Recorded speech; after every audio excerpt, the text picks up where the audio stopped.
Boston area rents are among the most expensive in the country, and the region is in the middle of a building boom. But will the tens of thousands of new apartments do anything at all to lower the cost of housing? As Stephanie Leydon reports, the answer could determine whether the next generation can afford to stay. Oh, I love it.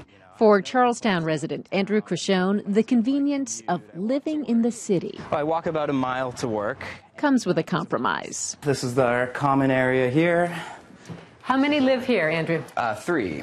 The price for this college-like arrangement, $900 a month. A one-bedroom apartment in Charlestown is about $3,000 a month. I just didn't even consider one bedrooms for myself. I knew I'd be priced out.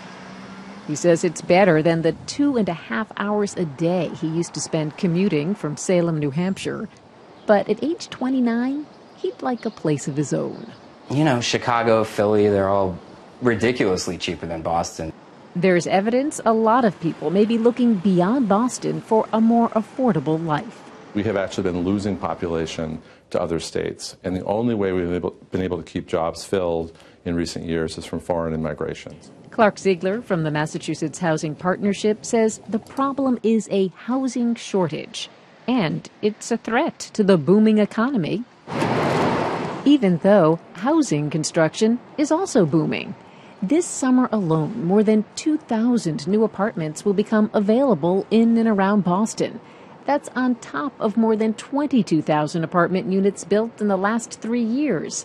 But Ziegler says it's still not enough. Population has grown, jobs have grown.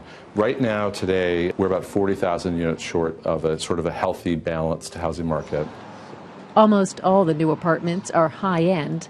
Luxury comes with a steep price tag. Studios could start upwards of, $2,500, $3,000. Ishay Grinberg runs Rental Beast, an apartment data tracking firm, and he says even if you can't afford one of the new apartments, the boost in supply is a positive because it's putting pressure on the larger market.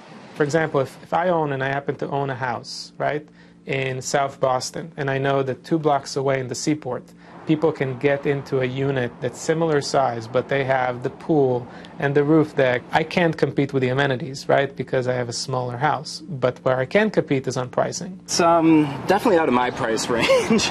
But those breaks aren't trickling down to Andrew Crashone.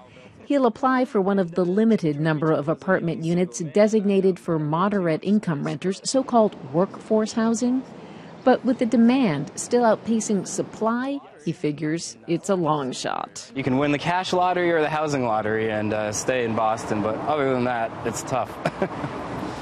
Stephanie Leydon joins me now. Hey, Stephanie. Hey, Jim. So if that young guy can't afford to live in those apartments, who is living in these apartments, really? They don't seem to have a concern about filling them. I mean, look at the economy. Look at the jobs. We're a tech center. We're a biotech center.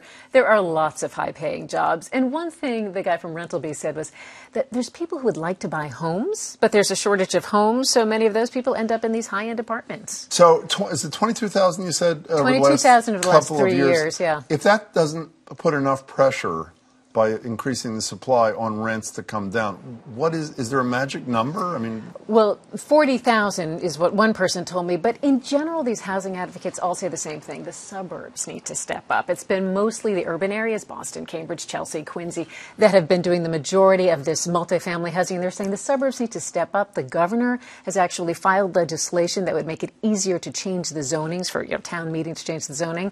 Of course, the concern in many of these communities is traffic, crowded schools, etc. Speaking of the governor, let's talk about one of his buddies, the mayor of Boston. Marjorie Egan and I did the debate about 50 feet from here between him and Tito Jackson. First question we asked was about rents. He said building new housing is going to bring rents down. So if he's, well, is he right? And if he is, does that mean that rent increases are not going to go on indefinitely? They eventually will level out or maybe even come down? I talked to an economist at a data firm, real estate data firm called CoStar. He said in about 5 years, he thinks that rent increases are going to go down to about 1%. They've been at like 5 or 6% a year. Because of the increase in the stock. Partly because of the building. The other big factor is baby boomers. They make up half the workforce right now. They're about to start retiring. There aren't going to be enough workers to replace them. That's going to slow down the economy, which will slow down the demand. I don't know if that's what the mayor wants. Good news. Is that it? According to one economist, that's the prediction. Stephanie Leydon, thanks a lot. It's great to see you. Appreciate it. Good to see you.